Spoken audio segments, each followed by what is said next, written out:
దేశంలోనే ఎక్కడా లేని విధంగా ప్రజలకు ఆర్థిక భరోసా కల్పిస్తున్నామన్నారు ఏపీ సీఎం చంద్రబాబు. స్త్రీ శక్తి పథకం ద్వారా 45 రోజుల్లో 10 కోట్ల మంది మహిళలు ఉచితంగా ప్రయాణం చేశారని తెలిపారు.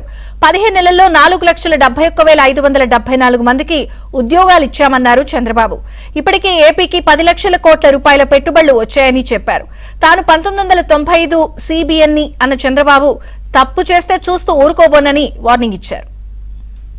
ఈ రోజు మా ఆడబిడ్డలున్నారు, అప్పుడప్పుడు మర్చిపోతారు. దీపం పెట్టింది నేనే, గుర్తుందా తల్లి అని అడుగుతున్నా.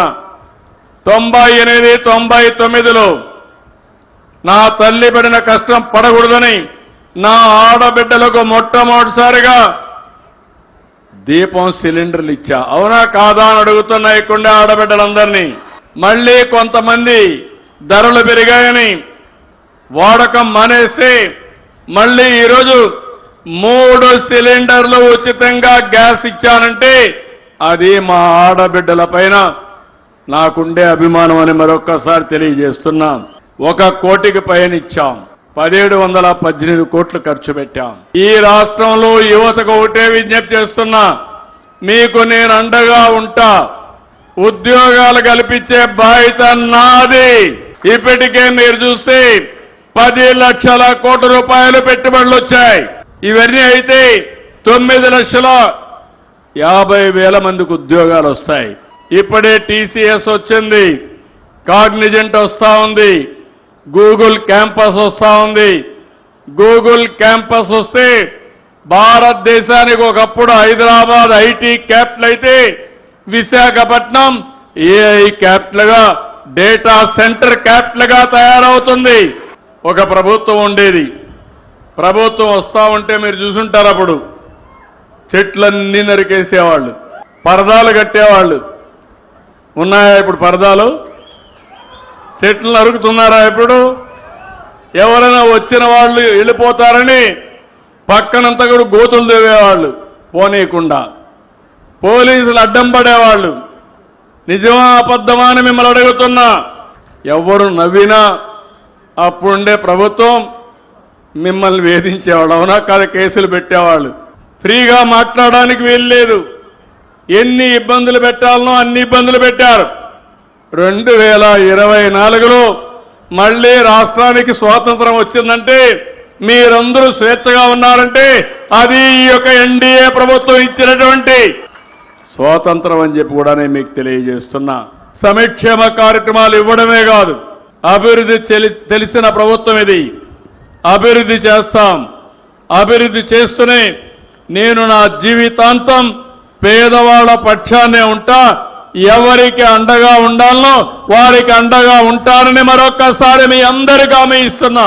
చివరి ఊపిరున్నంత వరకు, చివరి రక్తపు బొట్టున్నంత వరకు ఈ పేదవాళ్ల కోసం, ఈ ప్రజల కోసం పనిచేస్తానని మరొక్కసారి మీ అందరికీ హామీ ఇస్తున్నా. లంచాలు ఇచ్చే పని లేకుండా చేయాలని ఆలోచిస్తున్నాను. అది కూడా మీ అందరికీ హామీ ఇస్తున్నా. మీరు నాతో సహకరిస్తే 1 రూపాయి లంచం లేకుండా సుపరిపాలన ఇచ్చే బాధ్యత నాదని మరొకసారి మీ అందరికీ హామీ ఇస్తున్నా. సమాజంలో అట్టడుగు నుండి 10 లక్షల కుటుంబాలను ఐడెంటిఫై చేశాం. 1,00,000 మంది 10 లక్షల మందిని దత్తత తీసుకుంటున్నారు. కొన్ని పార్టీలు ఉంటాయి, వాళ్ళు చెయ్యరు, వేరే వాళ్ళు చేస్తా ఉంటే చేయనియరు. తప్పుడు వార్తలు వేస్తారు, సోషల్ మీడియాలో చెప్పి ప్రజలు రెచ్చగొట్టాలనుకుంటున్నారు. నేను అందుకే చెప్పా, ఈ సిబిఎన్ 14 సంవత్సరం సిబిఎన్ కాదు, 1995 సిబిఎన్ అని చెప్తున్నా. ఎవరికైనా డౌట్ ఉంటే ఒకసారి పాత చరిత్రకి వెళ్తే, ఎవరైనా కానీ law and order problem create చేయాలంటే అదే చివరి రోజు. మా ఆడబిడ్డల జోలుకొస్తే కబద్దార్, జాగ్రత్తగా ఉండండి.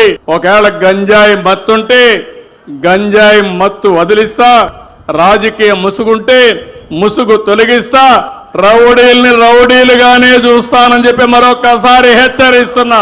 సహకరిస్తే సహకారం తీసుకుంటా, అడ్డం వస్తే ఏం చేయాలో చేసి చూపిస్తా. నేను మా మిత్రుడు పవన్ కళ్యాణ్ ఇద్దరం కలిసి పోటీ చేశాం.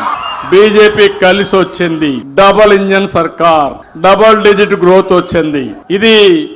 దీనివల్ల లాభాలు ఏంటని మీరు ఆలోచిస్తే, కేంద్రంలో ప్రభుత్వం ఉంది, ఇక్కడ ప్రభుత్వం ఉంది. నేను ఏది కూడా వదిలిపెట్టను. దానికి కేంద్రం సహకరిస్తున్నారు. ఈ రెండు వల్ల బాగుపడేది ఓట్లేసిన మీరే బాగుపడుతున్నారని మరొక్కసారి విజ్ఞప్తి చేస్తున్నా. అందరు ఎమ్మెల్యేలకు చెప్తున్నా, 1 to 1 చెప్తున్నా, వాస్తవాలు తెప్పించుకుంటున్నా, ఎప్పటికప్పుడు చెప్తున్నా. మారే వరకు ప్రయత్నం చేస్తా. మారకపోతే ఏం చేయాలో నేను మాత్రం ఒకే లక్ష్యం. ఆ లక్ష్యం ఈ పేదవాళ్ళు బాగుపడాలి, ఈ రాష్ట్రం అన్ని రంగాల్లో అభివృద్ధి కావాలి. ముందు మారి నేను హార్డ్ వర్క్ చేయమనడంలా, స్మార్ట్ వర్క్ చేయమంటున్నా.